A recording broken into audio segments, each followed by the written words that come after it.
Grandiozuli საკალათბურთო შოუ სპორტის სასახლეში ყველა ვარსკვლავის საკალათბურთო შეხვედრაში მონაწილეობა სუპერლიგაში მონაწილე პრაქტიკულად ყველა უძლიერესმა მოთამაშემ მიიღო. ადგილობრივი კალათბურთელები დაკომპლექტებული გუნდი ლეგიონერთან ნაკრებს დაუპირისპირდა. მატჩის შემდეგ სამქულიანების ზუსტ სროლაში და ჩატენებში საუკეთესოები გამოვლინდნენ. მოყრობილმა საკმაოდ ეფექტური სანახაობა იხილა. ნომინაციებში გამარჯვებულ სპორტსმენებს ორგანიზატორებმა სხვადასხვა სახის პრიზები გადასცეს. თბილისის დინამოს ევროთასებზე მიღწეული წარმატების 50 წლის იუბილესთან დაკავშირებით კი კალათბურთის ფედერაციამ და სპორტის სამინისტრომ ვეტერანი დინამოელები ღირსების ორდენებითა და ფულადი პრემიებით დააჯილდოვა. 2012 წელს ოსარი შედგა ყველა ვარსკვლავთან მატჩი, რომელიც გრანდიოზულად ჩაიარა.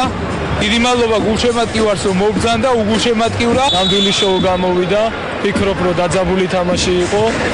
დარწმუნებული ვარ, რომ გულშემატკივარი კმაყოფილი იყო. რაც შეეხება პლეი-ოფს, ყველა გუნდი ემზადება პლეი-ოფისთვის და იმედი მაქვს, რომ საუკეთესო გუნდები მოხვდებიან 4-ეულში და შემდეგ რა თქმა უნდა ფინალში.